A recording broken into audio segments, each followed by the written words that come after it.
Now, as it pertains to these trashy enemies from the public school system, and I know my camera's not showing everything, but this says school and public life. That's my public life. So for this trash here, meaning my peers from high school, my enemies from high school, and then this trash here, meaning acquaintances, and then this trash here, meaning people that may have thought they were my friends, but they were not. I've never had friends other than Jesus. And so that applies to private or public life. Basically, what I'm saying is these folks right here, they made themselves look like idiots because, number one, they were painting a picture of me that is false. And number two, none of them have ever been permitted into my real life. They don't know what my life was like, although they had entrances into my life. So these represents the doorways that led to outsiders coming, having access to my life, yet not being a part of my life, if that makes sense. Do you guys get that? Meaning, let's just go to acquaintances, public life.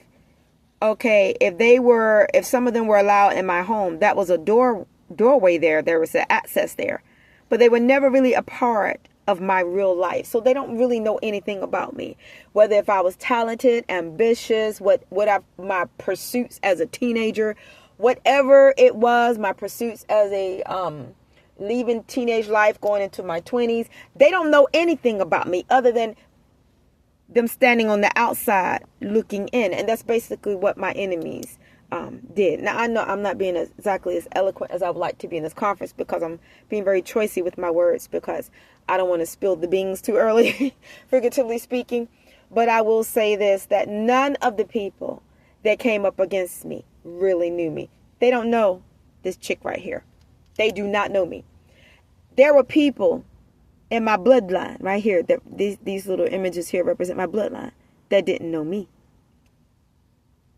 Because I've always been somewhat of a mystery. And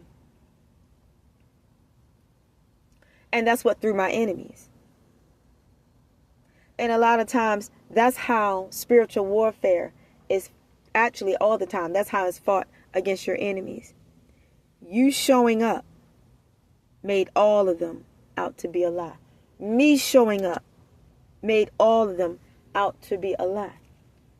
Because there was more to me than met the eye. And evidently their eyes need to be cleaned if they saw me in a negative fashion, because the one that was actually negative and needed some sort of mental help was them. For being so obsessed and engulfed with the life of someone that they meant absolutely nothing to.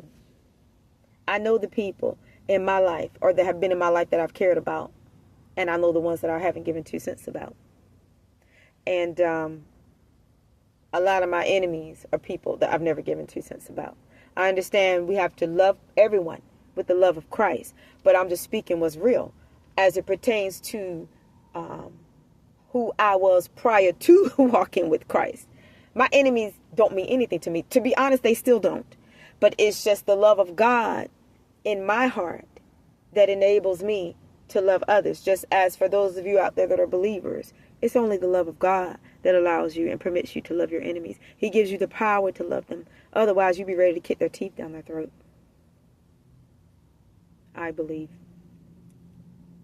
But in our lives, and I don't know if this, just take what resonates. You have your school life, which is your public life. Friends, private or public life. Then you have your private life. Then you have acquaintances, which is I consider public life. You have your private life that only you and God knows. And then you have your work life, which is public life. And then you have your life, which is your life around your family, if you have family. And for those of you that didn't have family, then you just have your private life that only you know about.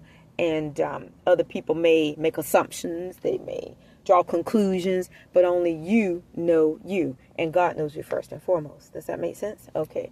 And so then let's talk about the you that only God knows.